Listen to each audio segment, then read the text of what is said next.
কিন্তু আজকে বাচ্চা উঠছে দেখেন। কই পায়রা বাচ্চা কই? আসসালামু আলাইকুম বন্ধুরা। তো আজকে আপনাদের সঙ্গে নতুন একটা মুরগির পরিচয় করে দিচ্ছি। আপনারা হয়তো এর আগে অনেকেই দেখছেন, কিন্তু আজকে দেখেন এই যে এই মুরগিগুলোর একেবারে এই বাচ্চাগুলোর দেখেন একেবারে পা পর্যন্ত পাখ না। এগুলো হচ্ছে পায়রা মুরগি বলে। এই যে পায়রা মুরগি অনেক দামি। আচ্ছা, এই মুরগির বাচ্চা কার? আচ্ছা, আপনার কি বাড়ি আছে? দুইটা আছে, তাই তো? আচ্ছা, আর ডিম কয়টা দিয়েছিলেন আপনি? আমি ডিম দিয়েছিলাম 4টা, 2টা বাচ্চা উঠছে। মানে এই মুরগির ডিম 4টা দিয়েছিলেন, তাই তো? বাচ্চা ছিল না। ও, 2টার ভিতরে বাচ্চা ছিল না, আর 2টার ভিতরে বাচ্চা ছিল, সেই 2টা হয়েছে। আর অন্য মুরগির ডিম আছে নাকি? সব মিলে কয়টা ছিল? ওই 9টাই ছিল ভালো। ও, তুমি বলো কথা বলো, 9টা তো ভালো ছিল, সব 12টা। আপনি ডিম দিয়েছিলেন কয়টা মোট? ডিম দিয়েছিলাম 14টা। 14টার থেকে মানে এক সপ্তাহ পরে যে ডিমের ভিতরে বাচ্চা ছিল না কয়টা? 4টা। 4টার ভিতরে বাচ্চা ছিল না, তাহলে কি 10টা ছিল? আর 10টা ছিল, একটা নষ্ট হয়ে গেছে। 10টার থেকে 9টা বাচ্চা হয়েছে, তাই তো? তার ভিতরে হচ্ছে একটা হচ্ছে পচা, মানে ওর ভিতরেও বাচ্চা ছিল না, বা মাঝপথে গিয়ে বাচ্চা মারা যায় অনেক সময় যে একটা। তো এই বাচ্চাগুলো কিন্তু আসলে দেখতে অনেক সুন্দর দেখাচ্ছে, দেখেন কত সুন্দর। তো এগুলো কিন্তু অনেক দামি। এই এই এই এক জোড়া কত দাম? এক জোড়া এসকে দিলে 400 টাকা দিবে। 400 টাকা দিবে, অনেক দামি। তো বন্ধুরা, অনেকদিন পরে কিন্তু আসলে এই ধরনের ভিডিও করলাম। এখন কিন্তু প্রচুর পরিমাণে আবহাওয়া খারাপ, দেখেন বৃষ্টি হচ্ছে, মানে গরমের সাথে বৃষ্টির সাথে গরম, আর আপনার আর্দ্রতার নেই সরম, মানে আর্দ্রতা কিন্তু কোনোভাবে কমানো যায় না এই সময় এসে। তারপরেও কিন্তু আলহামদুলিল্লাহ আপনার হচ্ছে বাচ্চা কিন্তু অনেক ভালো হচ্ছে আলহামদুলিল্লাহ। আসসালামু আলাইকুম বন্ধুরা। তো আজকে বেশ কিছু গুরুত্বপূর্ণ বিষয় নিয়ে আলোচনা করব। তার মধ্যে একটি হচ্ছে বাংলাদেশে বিশেষ করে গ্রাম অঞ্চলে, নিম্ন অঞ্চলে কিন্তু প্রচুর পরিমাণে লোডশেডিং দেখা দিচ্ছে। যেমন এই মুহূর্তে আমি যখন ভিডিওটা করছি তখন কিন্তু এখানে কারেন্টটা নাই, আমার সব কিছুই কিন্তু বন্ধ। তো এই যে ঘন ঘন লোডশেডিং হচ্ছে, বিশেষ করে সকাল বিকাল এবং রাত্রে একবার যদি কারেন্ট যায় তাহলে কিন্তু আপনার 1-1.5 ঘন্টা বা 2 ঘন্টা থাকতেছে। তো সেই সময় আমি আসলে কিভাবে কি করতেছি সেটা নিয়ে আলোচনা করব। এবং এখন যে আপনার রোদের সাথে বৃষ্টি, মানে বৃষ্টির সাথে গরম, আর্দ্রতার নেই সরম, যেটা মানে আর্দ্রতা কিন্তু পর্যাপ্ত পরিমাণে বেড়ে যাচ্ছে। যদি ভিডিওর মধ্যে কারেন্টটা চলে আসে তাহলে আপনাদেরকে আমি দেখাতে পারবো যে আর্দ্রতা কত থাকতেছে। সব মিলে কিন্তু 65, 70 বা 72 এরকম আর্দ্রতা থাকতেছে। মাঝে মাঝে আপনার একটু কমতেছে, কিন্তু সব মিলে আর্দ্রতা কিন্তু অনেক বেশি থাকতেছে। তারপরেও কিন্তু আলহামদুলিল্লাহ প্রায় শতভাগই বাচ্চা উঠতেছে। যদিও এই আবহাওয়া বা আপনার এই মৌসুমে কিন্তু আমার এখানে ডিমের সংখ্যা খুবই কম থাকে। যেমন একটা সময় কিন্তু আমার এখানে 5টা 6টা মেশিন চালু ছিল, সবগুলো মেশিনে এখন খালি। যেমন এইখানে কিন্তু এটা হচ্ছে আমার মূল মেশিন, যেখানে আপনার XM18S সার্কিট দিয়ে আমি ব্যবহার করি। আর পাশাপাশি কিন্তু নিচে একটা মেশিন আছে এখানে, এটা হচ্ছে আপনার 120 ডিমের, এই সাইডে একটা আছে 120 ডিমের, সব কিছু কিন্তু এখন পরিত্যক্ত। এটা আছে প্রায় 150 ডিমের, এবং এই সাইডে আছে আরও একটা 120 ডিমের। এখানে কিন্তু আজকে বাচ্চা উঠছে দেখেন।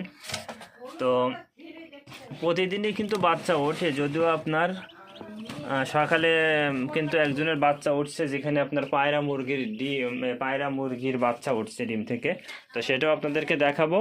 তো এরপরে যে বিষয়টা নিয়ে আলোচনা করবো সেটা হচ্ছে, এক ভাই কিন্তু প্রশ্ন করছে, এর আগেও আমি বলছি এই বিষয়টা, যে একই সাথে হাঁস, মুরগি এবং চীনা হাঁসের ডিম আমি কিন্তু বাচ্চা উঠাই, এবং বিভিন্ন তারিখের ডিম, যেমন আপনার এইখানে কিন্তু যদি 2-1টা নেই তাহলে এখানে আপনার এটাতে ভালো বোঝা যাচ্ছে না, এটা হচ্ছে 15/6 তারিখের ডিম।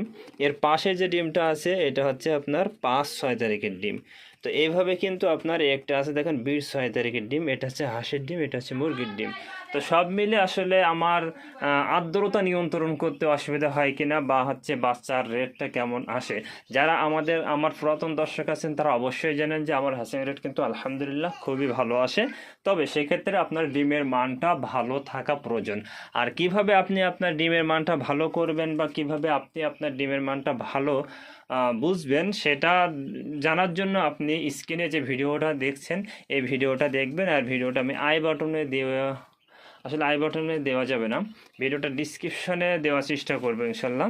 না হলে আপনারা ইউটিউবে বা আমার চ্যানেলে গিয়ে সার্চ দেবেন, আপনার হচ্ছে ডিম সংগ্রহ থেকে শুরু করে বাচ্চা ওঠা পর্যন্ত কোন কোন বিষয় খেয়াল রাখলে শতভাগ হ্যাচিং রেট বা শতভাগ বাচ্চা পাবেন ইনশাল্লাহ।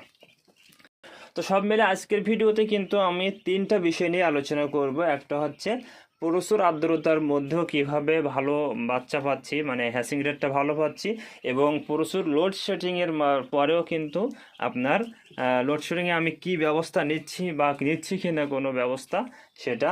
আর একই সাথে হচ্ছে কিভাবে আপনার এই যে হাঁস মুরগি এবং আপনার সাথে কোয়েল টার্কি তিথির চীনাহাঁস সব কিন্তু, এমনকি রাজহাঁসের ডিমও কিন্তু এখানে বাচ্চা উঠছে, আপনারা আগে দেখেছেন।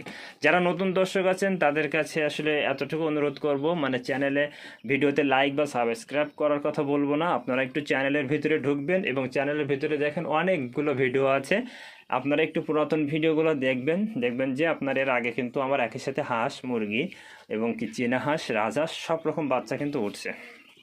তো যাই হোক, মূল আলোচনাতে ফিরে আসি। সেটা হচ্ছে আপনার প্রচুর আর্দ্রতার মধ্যে আসলে আমি কিন্তু এর আগে বলছি যে আমার এই সার্কিটে 50 থেকে 60 বা 65 এর ভিতরে যদি আর্দ্রতা থাকে আমার হ্যাচিং রেটটা কিন্তু ভালো আসে। এটা অবশ্যই ঠিক আছে, কিন্তু এই যে প্রচুর আর্দ্রতা বেড়ে যাচ্ছে আপনার, বিশেষ করে বৃষ্টির সাথে গরম, মাঝে এক ভাই কিন্তু আমাকে বলছে যে ভাই এখন তো শীতল আবহাওয়া, তার মানে বৃষ্টির কারণে আবহাওয়াটা একটু শীতল হয়েছে, কিন্তু এইটা কিন্তু আপনার আর্দ্রতা কমানোর মতো আবহাওয়া না। আর্দ্রতা হচ্ছে ওই সময় পড়ে যখন আসলে মানে প্রকৃতপক্ষে ঠান্ডা পড়ে, কুয়াশা কুয়াশা ভাব থেকে মানুষের শরীরটা আসলে উস্কো শুষ্ক হয়ে যায়, সেই সময় কিন্তু আর্দ্রতা কমে।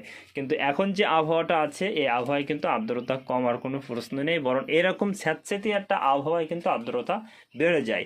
তো এই আর্দ্রতা কমানোর জন্য আমরা বেশ কিছু পদ্ধতি অবলম্বন করে, আমার চ্যানেলেও আছে যে 3টা পদ্ধতি।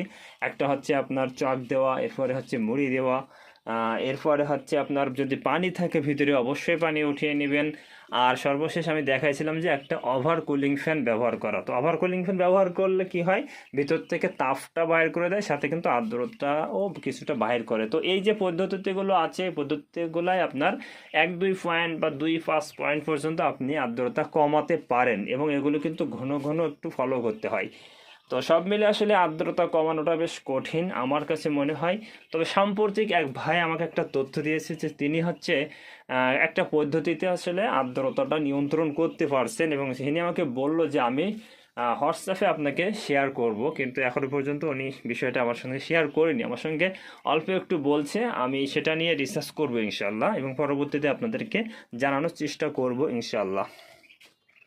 তো আর্দ্রতা নিয়ে আমি কিন্তু খুব বেশি কিছু আসলে করি না, দেখেন সেক্ষেত্রে কি হয় আপনার হ্যাচিং রেটটা তুলনামূলক কম আসে, তবে মুরগির ডিমের ক্ষেত্রে কিন্তু এমনটা হওয়ার কথা না। আজকে সকালেও কিন্তু আপনার মুরগির ডিমের 100% হ্যাচিং রেট এসেছে বলা যায়, কেননা 14টা ডিম থেকে আপনার 5-7 দিন পরে আপনার ক্যান্ডেলিং করে কিন্তু 4টা ডিম উঠে গিয়েছিল, যে 4টা ডিম টাটকা ছিল, এবং সম্ভবত অনেকেই কিন্তু এই ডিমগুলো খেয়ে ফেলে, অনেকে আবার হচ্ছে অনেকে রুচিতে বাঁধে, তারা কিন্তু ডিমগুলো খায় না। আর 10টা ডিমের থেকে আপনার একটা ডিম নষ্ট হয়ে গেছিলো, পচে গিয়েছিলো যে কোনো কারণে হোক, বাকি 9টার থেকে কিন্তু 9টাই হয়েছে। তো আমরা যদি 10টার থেকে 9টা ধরি তাহলে কিন্তু 90%, আর যদি 9টা থেকে 9টা ধরি তাহলে 100% কিন্তু হ্যাচিং রেট পাওয়া গেছে মুরগির ডিমের ক্ষেত্রে। আর যেহেতু আমার মেশিনটা আমার আম্মু পরিচালনা করে, আমি কিন্তু ভিডিও করার সময় এখানে আসি, মেশিনের পরিবেশটা খুব একটা ভালো না, কেননা প্রতিদিনই বাচ্চা ওঠে, এটা আপনারা অনেকেই জানেন। তো তা মানে মেশিনের পরিবেশটা খারাপ হওয়ার কারণে মানে দেখতে একটু কেমন লাগছে, তার জন্য আন্তরিকভাবে দুঃখিত। তবে এইখানে কিন্তু বাচ্চাগুলো দেখেন, এই কিন্তু আজকেরই বাচ্চা, এই যে দেখেন, এই কিছু বাচ্চা শেষের দিকে আমরা কিন্তু একটু ডিমটা খুঁটে বা ফাটিয়ে দেই, সেক্ষেত্রে কিন্তু ওপরে এরকম হচ্ছে লেগে যায়। তো এটাগুলো কিন্তু চীনা হাঁসের বাচ্চা আপনারা দেখছেন, একই সাথে কিন্তু মুরগির বাচ্চাও উঠছে, এবং আমি মাঝখানের ভিডিওতে কিন্তু আপনাদেরকে দেখিয়েছি যে আপনার কিভাবে 100% বাচ্চা বা 90% বাচ্চা উঠছে সকালে, সেই ভিডিওটা করা হয়েছিল, এখন কিন্তু বিকেল। হ্যাঁ, তো 2টা বিষয় নিয়ে কিন্তু একটা বিষয় নিয়ে আলোচনা করা হয়ে গেছে যে আপনার আর্দ্রতার জন্য আমি বাড়তি কিছু করছি না, ঠিক একইভাবে লোডশেডিংয়ের জন্য, মানে সকালে 1-1.5 ঘন্টা, বিকেলে 1-1.5 ঘন্টা, রাত্রে 1-1.5 ঘন্টা, এরকম দিনে 3 থেকে 4 বার যাচ্ছে। এই লোডশেডিংয়ের জন্য কিন্তু বিকল্প কোনো ব্যবস্থা আমার এখানে আপাতত নাই। আইপিএসটা ডিস্টার্ব ছিল, সেটা আসলে আমার ভাইয়ার যে ওয়াইফাই আছে এই সাইডে মূল সার্ভারটা আসলে অফিসে নিয়ে গেছে, প্রথমে এখানে শুরু হয়েছিল। তো ভাইয়ার ওয়াইফাইটা চালু রাখার জন্য আসলে আইপিএসটা নিয়ে হয়েছিল, যেটা আমরা ডিমের মেশিনেও ব্যবহার করতাম। তো এটা অফিসে নিয়ে চলে গেছে। আর ব্যাটারি আছে এখানে, ব্যাটারিতে আসলে চার্জ দেওয়ার জন্য আমাদের সোলার প্যানেল আছে। তো সব মিলে আসলে ব্যস্ততার কারণে এই সাইডে সেইভাবে কিন্তু খেয়াল করা হয় না। তো যে কারণে আসলে আপনার এখানে কারেন্ট চলে গেলেও তেমন কোনো ব্যবস্থা করা হয় না, আমরা কিন্তু ঢেকে রাখি।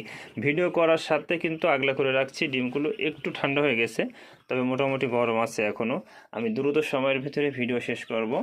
তো আপনারা অবশ্যই এই সময়টাতে আসলে ব্যাকআপ দেওয়ার চেষ্টা করবেন, আমিও করব দ্রুত। তবে আপাতত কিন্তু গত আপনার যে 8-10 দিন ধরে যে লোডশেডিংয়ের যে সমস্যাটা হচ্ছে, সেই সমস্যায় কিন্তু আমি কোনো পদক্ষেপ নেইনি। এরপরে একই সঙ্গে হচ্ছে অনেক রকম বাচ্চা কিভাবে ওঠায়। আপনার সাধারণত মুরগির ডিম কিন্তু ইনকিউবেটরে বাচ্চা ফোটানো খুবই সহজ। এটা আপনার যদি একটু তাপমাত্রা বেড়ে যায় বা একটু কমে যায়, আর্দ্রতা যদি একটু কম বেশি থাকে, তাহলে কিন্তু মুরগির ডিমগুলো মোটামুটি ভালোই ওঠে। আর যদি আর্দ্রতা তাপমাত্রা ঠিক রাখতে পারেন তাহলে তো আলহামদুলিল্লাহ একেবারে শতভাগ পাওয়া কিন্তু সম্ভব।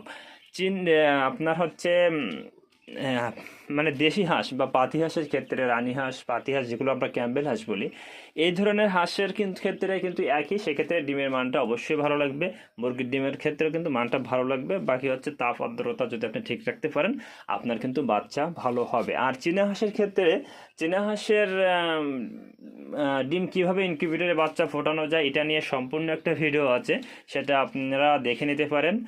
আপনারা হচ্ছে ইউটিউবে বা আমার চ্যানেলে ঢুকে সার্চ দেবেন হচ্ছে চীনা হাঁসের ডিম ফোটানোর গোপন তথ্য ফাঁস। অথবা আমি কিন্তু আমার স্ক্রিনের সামনে আমার থাম্বনেলটা দেওয়ার চেষ্টা করব, আপনারা এখান থেকে দেখে নেবেন।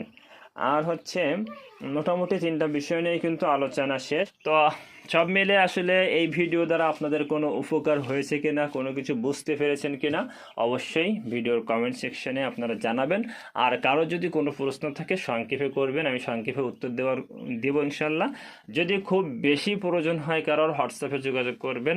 আর যেহেতু আমি অনলাইনে ব্যবসা করার উদ্দেশ্যে আসলে ইউটিউবে আসিনি, তারপর আলহামদুলিল্লাহ আপনাদের ইচ্ছায় আর আল্লাহ পাকের ইচ্ছা, আল্লাহ পাকের সাহায্য নিয়ে আপনাদের ইচ্ছায় কিন্তু ব্যবসাটাও হচ্ছে। তো যদি কারোর কোনো জিনিস প্রয়োজন হয় অবশ্যই যোগাযোগ করবেন ইনশাআল্লাহ।